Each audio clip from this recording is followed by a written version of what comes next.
Bon bah les amis, la tradition a été respectée, 4 heures du matin, tournée américaine, classico amical et défaite du Real Madrid. Avec cette fois-ci, non pas vraiment un Barça, mais plutôt un baby Barça, vu qu'ils ont quand même beaucoup de blessures et de joueurs pas encore revenus, notamment à la pré-saison. Mais un baby Barça qui a battu le Real. Certes, un Real toujours pas au complet, mais qui était quand même plus au complet que le Barça. Après, le Real a repris un peu plus tard, il est vrai, a des joueurs en manque de rythme, tout ça, mais le Barça a quand même gagné. Donc on peut féliciter les amis dès le début de la vidéo et surtout applaudir le Barça pour leur seul trophée de la saison. Let's go! En tout cas, le Barça, on espère que ce sera comme l'an dernier, c'est-à-dire victoire au Classico, mais après on les a allumés et torché le cul toute la saison. Donc j'espère que ça se passera exactement pareil, mais après traditionnellement, quand le Real fait des pré-saisons éclatées au sous-sol, avec déjà 2 défaites en plus en 2 matchs, il ne restera plus qu'un amical ou peut-être 2, je suis pas sûr, mais globalement, en général, on arrache toute la saison derrière. On fait des Ligas, des Ligues des Champions, des titres à la foison, donc j'espère que ce sera le cas. Et j'espère surtout que les joueurs seront prêts le jour J contre l'Atalanta en Super Coupe d'Europe et seront prêts aussi pour le début de Liga. Parce que là, on rigole, c'est des matchs amicaux, il y a des tests qui sont faits sur la formation, le 4-3-3, sur les phases offensives et défensives, on fait les ajustements, on donne du temps de jeu à tout le monde, on remplit les contrats avec les sponsors, etc. Mais après, j'espère qu'il y aura un peu plus quand même de fond de jeu. Physiquement, je suis quand même rassuré par rapport à certains, mais pour d'autres, je suis très inquiet. Au-delà du physique, je suis inquiet tactiquement et techniquement. Et je vais vous dire, par rapport au Real Madrid, là il y a 3-4 joueurs, je peux déjà plus me les voir en seulement 1 ou 2 matchs. On va commencer bien sûr par Fran Garcia. De base, vous le savez, je le défends. Parce que je sais qu'il a du potentiel, on a vu ce qu'il savait faire au Rayo Vallecano, c'est un enfant du Real Madrid, il est formé au club, tout ça, j'étais content qu'il revienne. En plus, pour pas cher. Sauf qu'aujourd'hui, si je devais choisir, lui, je le vends et je récupère Miguel Gutiérrez. Parce que Miguel Gutiérrez à Gérone, lui, il faisait du bon boulot. Lui, il prenait des risques. Lui, il prenait ses responsabilités. Lui, devant comme derrière, il était complet. Là, Fran Garcia, frérot, même contre un baby Barça, techniquement, il rate des contrôles faciles, il rate des passes faciles, il va jamais vers l'avant, il propose rien, parce qu'il a la puissance, il a la vitesse, il a plein de choses. Offensivement parlant, il a une bonne frappe et une bonne qualité de centre. Il fait rien de tout ça. Et défensivement, c'est une passoire. Et les buts viennent de son côté en plus. 2 centres du côté droit. Du coup, de côté gauche de la défense du Real. C'est un truc de fou quand même, que le Real n'arrive pas avec ce genre de joueurs à les faire performer. C'est un truc de malade mental. Grosse déception. Après Militao, alors lui, il revient à peine. On sait que depuis ses croisés, c'est pas le même joueur. Mais là, clairement, à chaque fois pareil. Marquage pas pris, en retard sur les joueurs, intervention foireuse, des passes pas assurées, des relances pas bonnes, des duels où il galère même contre des joueurs qui sont d'habitude à sa portée. Là, frérot, c'est une calamité et j'espère pour lui qu'il va monter en puissance. Mais j'espère surtout de notre côté que soit on va laisser leur chance à Jacobo Ramon et Joan Martinez qui sont rentrés en deuxième mi-temps, qui ont fait en tout cas une mi-temps extrêmement propre, qui ont fait le taf, qui ont été bons, on n'a pas pris de but en plus après leur rentrée et on a contrôlé vraiment un peu mieux la défense avec eux. Tu vois, bonne intervention, bonne anticipation, au physique, ils gagnent des duels, des relances propres, ça c'est des défenseurs, tu vois. Mais là, Militao à côté, je le rétrograde directement. Ou après on parle de Aymeric Laporte qui est en train de forcer avec son agent pour quitter Al Nasser, mais il y a Ancelotti le veut en plus de ça. Donc si le Real peut faire l'opération, franchement faut le prendre. Parce que Militao, toute la saison, à ce niveau-là, je le prends pas. Et en plus Alaba qui va revenir, on sait pas à quel niveau, ça va être une mascarade la défense. Et Rudiger il pourra pas tenir longtemps tout seul. Et Tchouaméni on va pas le faire reculer non plus toute la saison. Donc à un moment donné, faire confiance aux jeunes ou faire venir Laporte, pourquoi pas tu vois. Mais ça devient grave. Ceballos, quand tu vois que Mario Martin à côté de lui, il a encore fait un très très bon match dans l'activité, le travail de l'ombre, etc. Techniquement, on peut encore progresser, c'est sûr, mais il s'est donné le gamin. Modric à côté, bientôt 40 ans, on veut pas qu'il arrête le football. On veut pas qu'il arrête le foot, Modric. C'est un magicien. Les jeunes, ils étaient obligés de se mettre à 2 ou 3 sur lui pour l'arrêter, tellement. C'est dans l'activité, l'envie, l'intensité, le capitaine qu'il est, le toucher de balle qu'il a et ce qu'il apporte dans le jeu. C'est phénoménal. Et à côté, t'as Ceballos, qui a des qualités, mais qui encore une fois, comme contre le Milan AC l'autre jour, les met pas au service du collectif, les met pas au service du jeu, ne va pas vers l'avant, ne fait pas de différence, traite pas assez bien le ballon. Et il veut être un Tony Kroos, mais on en est loin, frère. Même Tony Kroos, tu lui enlèves 9 orteils, il est toujours au-dessus de Ceballos. Ah, mais à un moment donné, tu vois, je peux pas être gentil avec tout le monde. À un moment donné, il faut dire les vérités. Dani Ceballos, moi, 4h du matin, ça me saoule de le voir sur le terrain. Ça me saoule. Après, t'avais Hendrick. Alors, Hendrick, il est jeune. Il a 18 ans.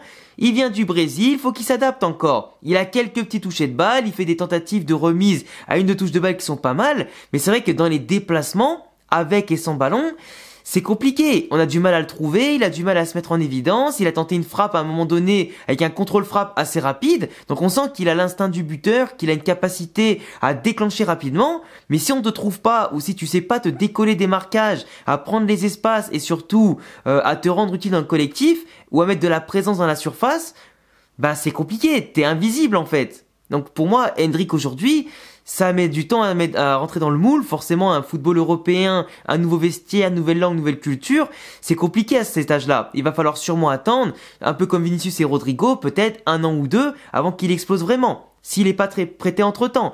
Mais là, pour le coup, au match amical, tout comme d'autres coéquipiers, je parle, c'est compliqué. Mais là, en tout cas, entre Milan AC et Barcelone aujourd'hui, clairement, il y a des signes encourageants, mais il y a rien de concret. Et va falloir qu'ils s'y mettent très vite. Parce qu'au Real Madrid, les places sont chères, les minutes sont chères, et il faut s'y mettre tout de suite. T'as pas le temps d'adaptation.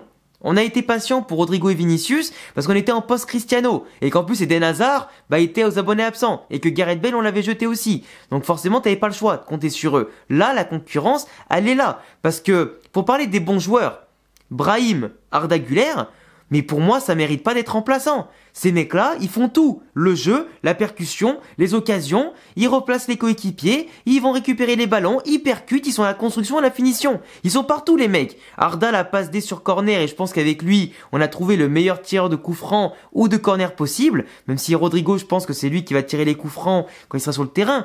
Mais Arda Güler, en tout cas, les corners, faut qu'il les tire. Nico Paz qui réduit le score de la tête avec un missile de la tête magnifique.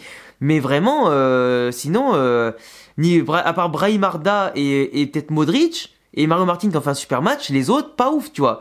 Vasquez, il a fait du Vasquez, quoi. Des fois, c'est Cafu Vasquez, des fois, c'est Carlos Vasquez. Enfin, je sais pas comment on peut dire ça, je sais pas, c'est... Ouais, je sais pas, il alterne le bon et le moins bon. Il y a des choses qui se disent, qui se font, je sais pas, des fois il est enchantant, des fois il l'est pas, tu vois, c'est du Vasquez tout craché, tu vois, en l'absence de Carvajal, il fait du mieux qu'il peut, on va dire. Mais c'est vrai que après le Real, ils ont fait des changements avec les jeunes qui sont rentrés et tout, ça a été un peu encourageant, mais globalement le Real ce soir, par rapport aux jeunes du Barça, alors je vais pas tous les citer parce qu'il y en a plein et je les connais pas tous, mais c'est vrai qu'il y en a certains qui m'ont impressionné. Déjà le jeune Victor devant, Pau Victor devant là, qui a marqué un but contre City et 2 contre nous, sur 2 centres avec la défense qui est attentiste au possible, les centres sont parfaits, mais la défense elle est attentiste au possible. Courtois il a sorti quelques parades, mais sur les centres le pauvre il peut rien faire, il est fusillé à bout portant. Rudiger Militao qui se regarde par 2 fois, ça passe par le couloir droit de Fran Garcia. Il y a le jeune Vaillé, je crois, ça se prononce comme ça, Vaillé, qui a fait de super débordements, de super centres. T'avais Casado au milieu de terrain, t'avais l'autre aussi milieu de terrain à côté de lui qui était très bon. Pablo Torre qui a fait quand même pas mal de différence aussi. L'ailier gauche, il était pas terrible à mon sens, mais sinon après Lewandowski, il était tellement transparent le mec qu'il a fait une remise à Pau Victor sur le but, alors qu'il était tout seul face au cage. Je pense qu'il a pas fait exprès de la remettre. Clairement pas. Mais sinon après le Barça, ils ont été un peu plus en place, plus efficaces sur leurs centres et leurs occasions. Mais le Real, même s'il y a eu des moments où il y a eu de très belles phases de jeu, ça manquait d'inspiration, ça manquait simplement d'efficacité, ça manquait d'idées, et c'était un peu trop stérile comme jeu. Après t'as Vinicius qui est rentré.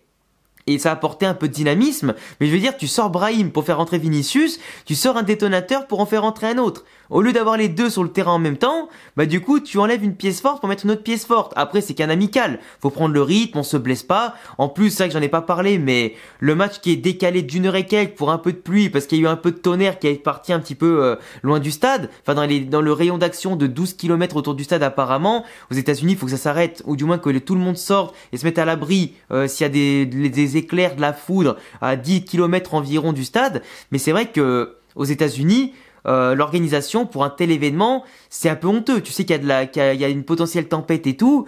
Je sais pas, faites en sorte qu'il y ait un toit sur vos stades, parce qu'il y a beaucoup de gens qui disent que le Bernabéu c'est un cendrier, mais au même temps, quand il y a le toit, il y a pas de problème de météo avec un stade comme ça. en attendant, moche ou pas moche, ça dépend des points de vue de chacun, mais là du coup voir ça et voir que peut-être le match aurait pu au bout de 10 minutes être arrêté définitivement, pour les gens qui ont payé leur billet le prix fort, pour les joueurs qui se déplacent inutilement et en plus qui voulaient encore jouer et qu'on la force à rentrer au vestiaire même s'il pleuvait beaucoup, le terrain était pas forcément ultra praticable, mais avec des grosses flaques d'eau, des traînées de boue, etc.